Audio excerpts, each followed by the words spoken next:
I thought it was very beneficial. I feel that as a future educator, this is something that I could take away and share with my colleagues. I know there's a lot of talks about a lot of hidden history that doesn't get included in our curriculum.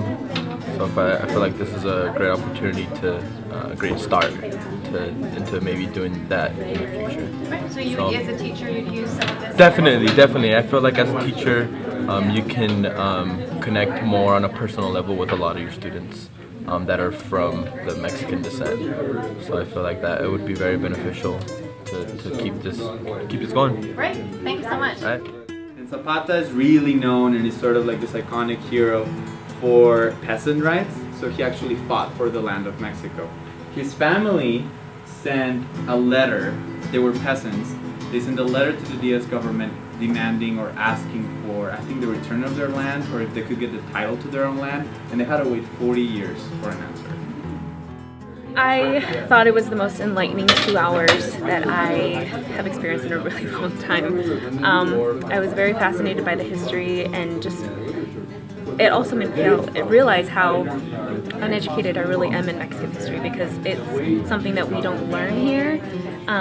Being born in the U.S., being of Mexican culture, Mexican parents, Mexican family, you don't learn these things, these key points in Mexican history unless you go dig for it.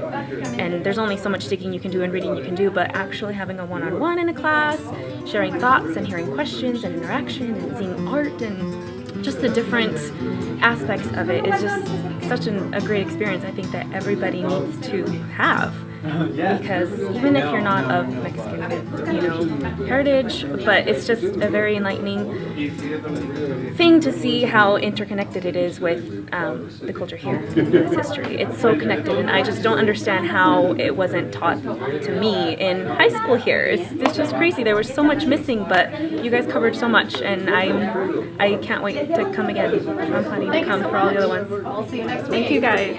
Lots of diversity, right? Not only of plants and animals and landscapes, but also of people. I find that the Brazilian people have a ridiculously funny sense of humor.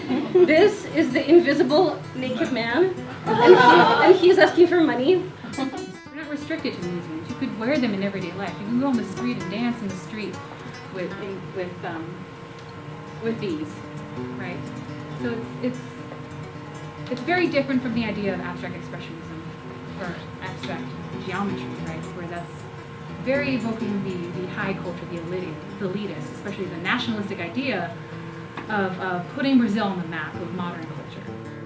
Came down here and just check it out, and it turned out to be a really cool event. I liked it. Did you know much about Mexican art? Nothing. Absolutely nothing about it. So it was really cool to see it. I actually do graphic design and photography, and so it was super neat for me to see, just look at the typography and see the influences, and I don't know, just think about, just how art builds off of each other, and pulled in from different countries, but then also integrating their own personal style, and I love that. Have you studied Brazilian art or Mexican art? No, nothing, huh? Yeah, so I was really appreciative to learn about it. Right, you come back and Oh yeah, totally. That'd be so cool. Great, thank you so much. Thank you. People in Mexico spoke over 300 languages, like 360 languages.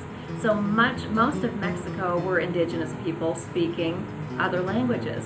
And so the idea of uniting the country after the revolution was to encourage people to speak the same language, encourage them to have the same holidays. Hi, my name is Hillary Nitka. I live in Park City, and there are not a lot of lectures like this. So we come down to Salt Lake, came to 2 of these. Unfortunately, couldn't get to the other one. It's wonderful. They need to keep doing this sort of thing, because it gives a focus to art that is not prominent in Salt Lake or Utah, and it was terribly interesting. And I hope that this sort of thing can continue. Do other parts of South America, do whatever, do North America, but keep it up. I'm really glad that I was able to come to 2 of these. So, Arts Council, make sure you fund this.